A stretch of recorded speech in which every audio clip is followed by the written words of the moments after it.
to another episode of The Production House, a CUTV podcast with your host, Kareen Joseph. And today, my guest is Andre. So, Andre, please tell us about yourself. My name is André Neder de Almeida. I was born in Brazil, specifically in the city of Campinas, which is in the southeastern Brazil, which still makes it pretty warm of a country. So I studied IT back in Brazil, and I've always had an interest for cinema and languages. So since an early age, I started to learn English, and with time I started to learn French. And because I studied IT, I worked always in IT in large companies looking at thousands of screens at all the time. But then one day I came to Montreal and I realized here I could start my film career or a career in media whatsoever. So I came here to study communications and just decided to stay. And in the meantime, I discovered CUTV, which is an amazing place full of equipment that school didn't have. So here I am. And what interested you in CUTV specifically? Definitely the equipment, because the college I went to didn't provide ourselves with enough. And with time, the people too, because I realized everyone could help out with their projects, and also all of the people had incredible projects you could help out too.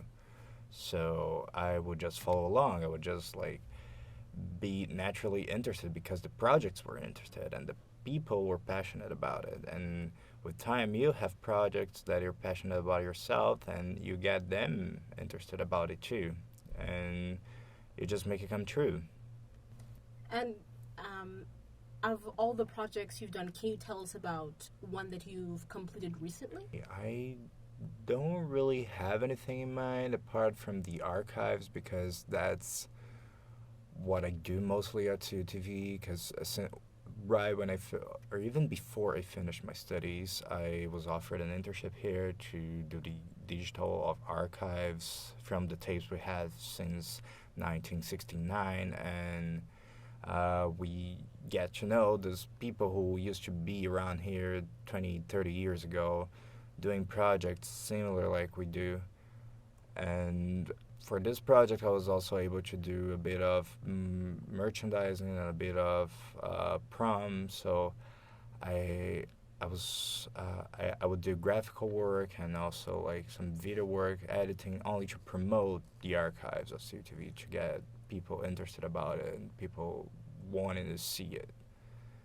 Specifically, I've seen you edit videos. There was this one particular one where this guy was on a motorcycle. Oh, yeah, that's... Well, there were two different ones. There was one where a guy was on a motorcycle on a racetrack, and then there was a guy on a motorcycle in the snow. So, last summer, I got to meet this guy called Samuel Trepanier. He is he's a model. That's his main profession, but he, in the summer, also races on a super bike, which is a 1000cc bike, and 5 different courses around Canada, which is more like Eastern Canada, because all of these teams in this championship, they don't have enough budget to go all the way to the West Coast and then to the Eastern Coast.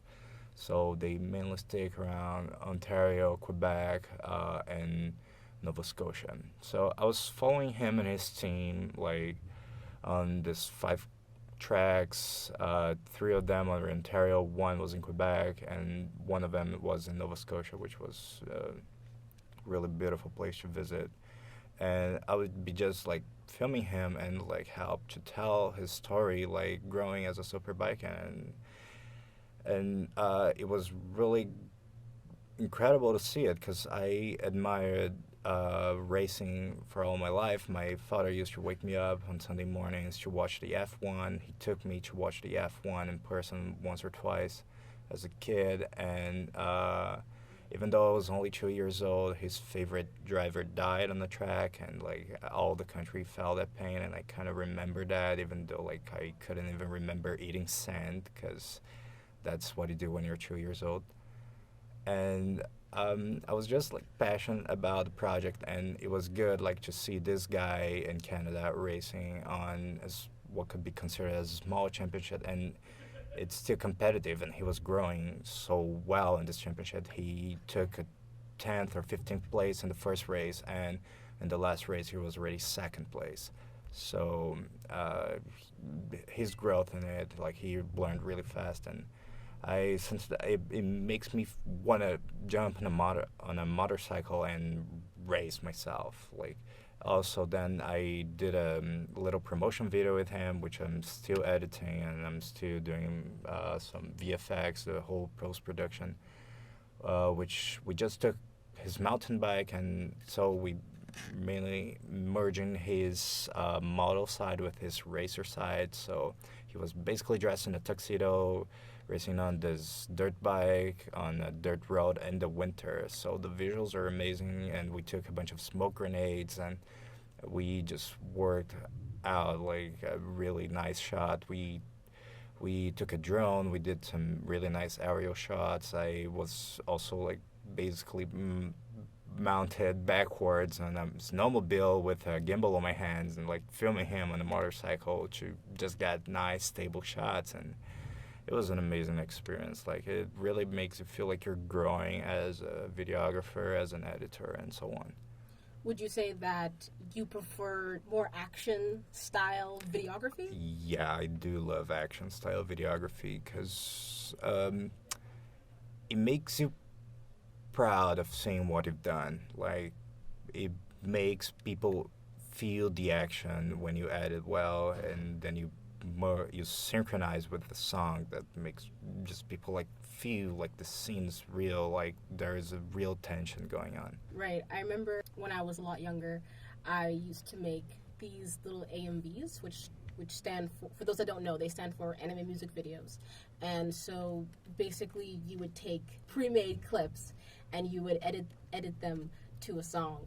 And it was always nice when whether I was making an AMV or I saw one online, and you could tell that the person nailed the editing. It was like it would really make you feel something. Yeah, exactly. Because cinema or video, it's all about sound. Like, of course, we have silent cinema and we have excellent work done with it. But when you do a good sound and editing work, it becomes a lot more immersive. Like, if you try and watch a Michael Bay film without sound, you're basically gonna understand anything because it's of course the visuals are amazing, but like if you don't have sound with it, you're losing 80% of the film.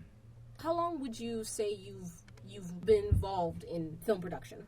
I would say ever since I was like 13 or 14, because that's when I got involved with video production, and like because we were starting to get in school, and that was still elementary school, projects where we had to just grab one of those old digital cameras that could barely record 5 minutes of video, and we would have to compose a video according to the school curriculum or to the activity proposed regarding that subject. And I just fell in love with it. We would be like showing these videos to the whole class, and like the reactions were really motivated me. And then I started growing. I started like grabbing new cameras and starting doing better and better, and changing from software to software. I started doing some animation and some VFX with time, and I really got into it.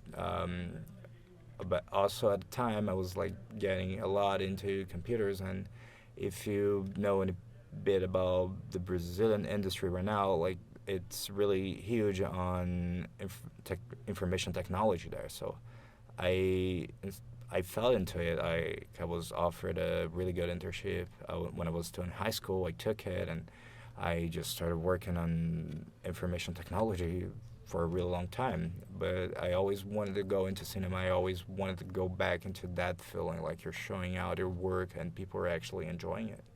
Wow, that's a lot right there.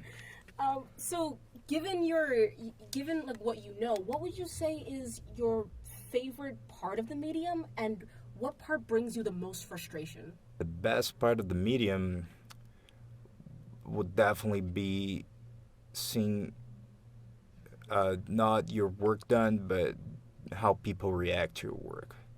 Because that's where any kind of artist really realizes he did something nice and something that it's actually appreciated. Because even nowadays, when you think like, oh, I'm going into art school, like, what kind of job am I gonna have?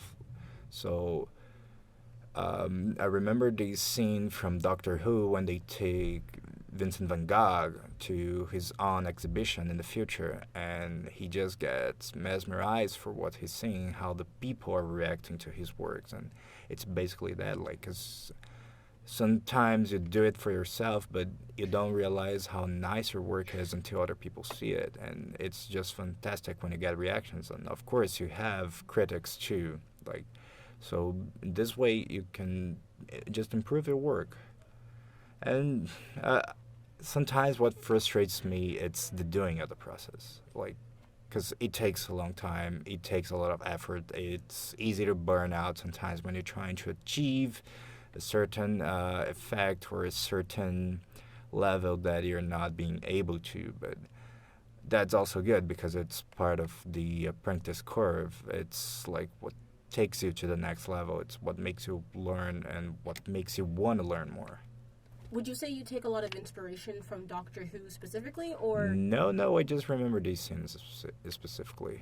do you have a particular film or TV show or a song or piece of poetry that you do take inspiration from? Tons of them. Like, sometimes I find it hard to say what's my favorite film. I would say sometimes it's 2001, because when I think what was done at that time, it still looks amazing. These days, it's just like an element to tell a story, because I tell people my main objective is not doing films. I also like graphic novels. I like books. I like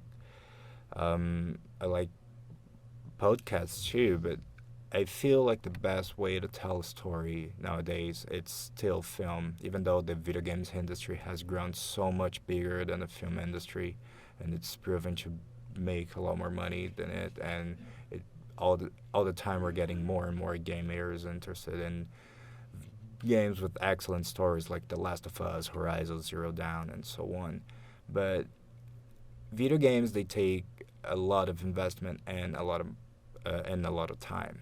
Now, when you invite a person to the cinema and it's only going to take this person's 3 hours of their time, and you just have that feeling that you've seen like an incredible story, like something you never forget about it. And that's where I find that inspiration comes from, when I see films that I want to see every day. Like, when I walk out of the cinema and like I'm impressed, I want to see that again. And that's like, sometimes that doesn't even inspire me because of the technique or the stories. It just makes me inspired because I want to tell stories as big as those ones. And I think that's what I take as a lesson. And I like to take inspiration to do more of a tribute. And just like Tarantino does in his films with Bruce Lee and all the Western references that you can get from Kill Bill, for example, but he's still telling his own story. He's doing it his own way, and people are enjoying it. I think that's like the best thing, the best way to do it. Wow. Yeah, like when you were talking about like these like large scale stories. Yeah. Like I think of stories like I could keep going forever. I think of stories like Harry Potter and Lord of the Rings, where you have like these very large, expansive worlds, Yeah. and but the story is centered around like these specific set of characters, and you're following their story, like their trials and tribulations and the obstacles that they need to overcome. And I find that to be great inspiration for me when I'm making my when I'm trying to tell my own stories. So yeah, I totally relate to that. Coming back to CUTV, aside from CUTV giving you a job, how would you say it's helped you in your own career?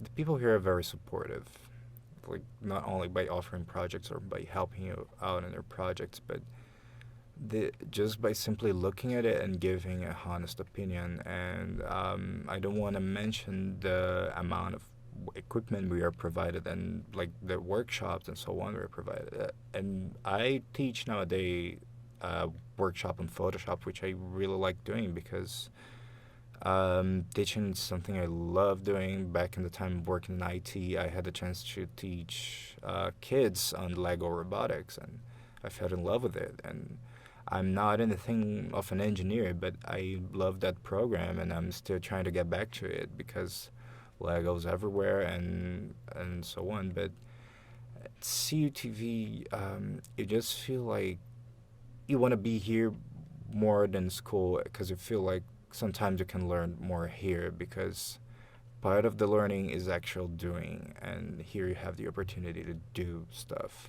What is one thing you hope to gain or feel like you have gained since joining CUTV?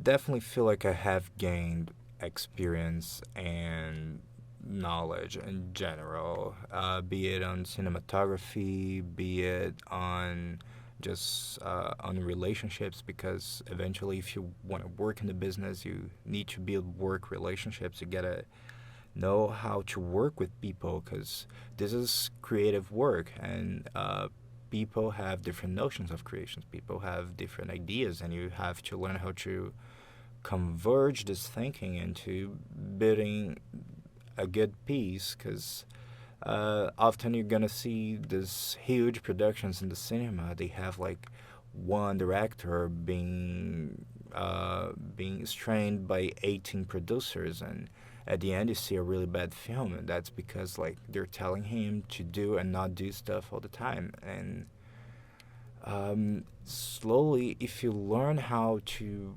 manage people and how to really push your project forward, you can achieve a really good work. And a part of that, like I just feel like the relations in general, because people here are really friendly, and they're really willing to teach you and also learn from you. That's what I feel like I have gained. I have gained knowledge and friendly relationships. And now I'd like to invite you to take this opportunity to promote a project or yourself, if you so wish. I just wish people have really good projects, and if they come to me with a really good project, I would be really happy to help you out. And like I love helping people out and teaching them, and no matter what way I can do it. And if I can, I would just like promote CUTV because this place is amazing and you can learn a lot from it. So please join us. Thank you very much, Andre. Thank you for coming out and doing this interview. I really appreciate it. If you like this interview and you'd like to hear more, you can follow us on the CUTV YouTube channel, on Facebook and Instagram, and the CUTV website. Andre, thank you again. Thank you. Have a nice day. Have a great one.